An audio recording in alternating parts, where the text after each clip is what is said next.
राज्यात मोफत डायलिसिस सेंटरचं उद्घाटन या तालुक्याचे विद्यमान आमदार सचिन पाटील साहेब यांच्या हस्ते राज्यात होणार आहे. उपस्थित सरकारी दवाखान्यातील सर्व डॉक्टर, विशेष करून प्रमुख अंशुमन साहेब, सर्व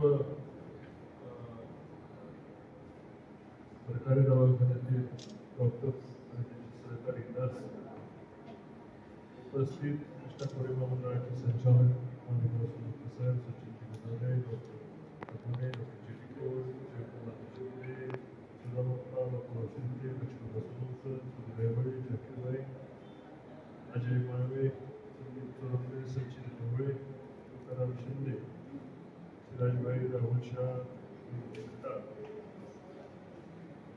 राहुल शाह, तुकाराम सिराजबाई, मनोज, कोणाचं नाव बघितलं असल्यास मला क्षमा करावी. सर्व माझे सहकारी या ठिकाणी आलेले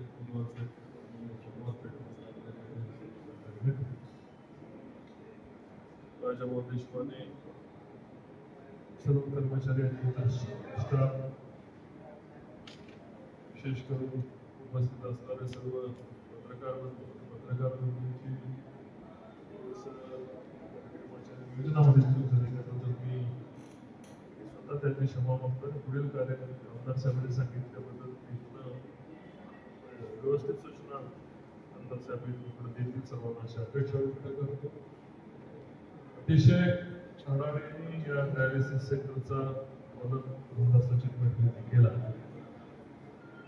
आणि या ठिकाणी 8 मशीन HIV आणि हेपॅटायटिस बी साठी आरक्षण केलेले रूम केलेली आणि ही दुसरी तिसरी व्हिजिट असून सातत्याने सरकारी दवाखान्यामध्ये सुधारणा होत आहे, स्वच्छता दिसते आणि खाजगी हॉस्पिटलच्या दर्जाप्रमाणे या ठिकाणी सरकारी हॉस्पिटलमध्ये अशा पद्धतीचं आधुनिक जापनीज मशीन असणारं डायलिसिस सेंटर बनवते. याचा अभिमान सर्व डॉक्टर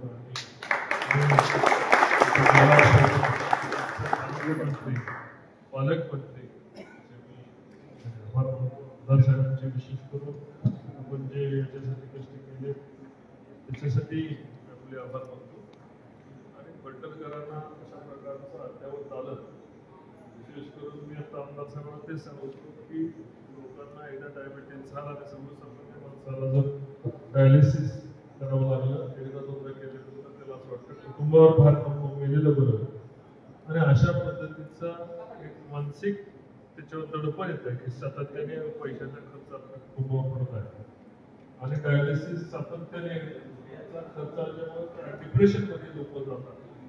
ही जी फॅसिलिटी बघितल्यानंतर मला तीच समस्या आता पलटण तालुक्यामध्ये शहरामध्ये जाणवणार नाही. शहरामध्ये सुद्धा आपण सिटी हॉस्पिटल नव्याने घेतलेलं आहे, त्याचे टेंडर्स झालेले आहेत, लवकर त्याचा शुभारंभ होईल. शहरामध्ये अगदी अशाच पद्धतीचं सिटी हॉस्पिटल नगरपालिकेच्या माध्यमातून ते चालवलं जाणार आहे. आणि जे जुनं हॉस्पिटल आहे तिथं 13 गुंठ्यामध्ये ते उभं होते. खूप मोठ्या पद्धतीचं त्याला इमारत आणि इमारत निधी सुद्धा मिळालं. पहिले 2 कोटी मिळाले, अजून आता 2-2.5 कोटी रुपये मिळतील. 5-6 कोटी रुपयाची इमारत आणि तेवढेच त्याला भविष्यात तेवढंच त्याला उपकरणं या ठिकाणी आता आपल्याला MRI आणि CT स्कॅनची आवश्यकता आहे.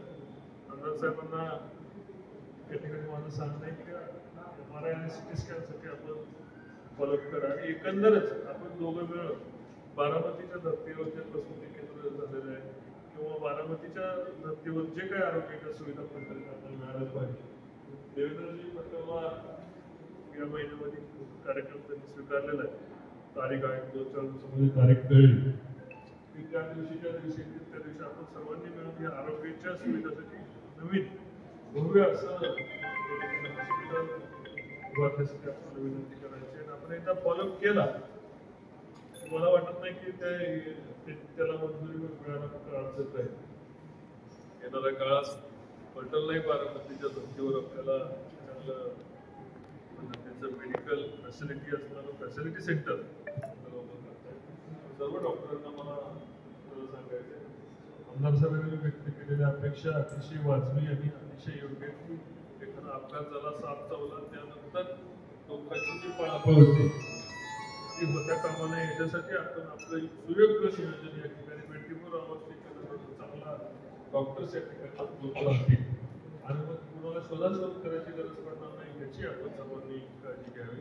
ज्या पद्धतीने आता आपण याचं मन लावून सगळं काम केलंय त्याबद्दल मी मनापासून तुम्हाला मी धन्यवाद देतो. आणि आपण एक एक करत तालुक्याच्या समस्या सोडवत चाललेलो आहोत आणि अशा एका चांगल्या परिवर्तनाचा मी भाग होतोय. मला त्याचाही अभिमान आहे. आपल्या सर्वांना रक्षाबंधनाच्याही शुभेच्छा या निमित्ताने देतो. महिला वर्ग माझ्या सिस्टर्स या ठिकाणी, डॉक्टर्स या ठिकाणी, त्यांनाही रक्षाबंधनाच्या मी शुभेच्छा देतो.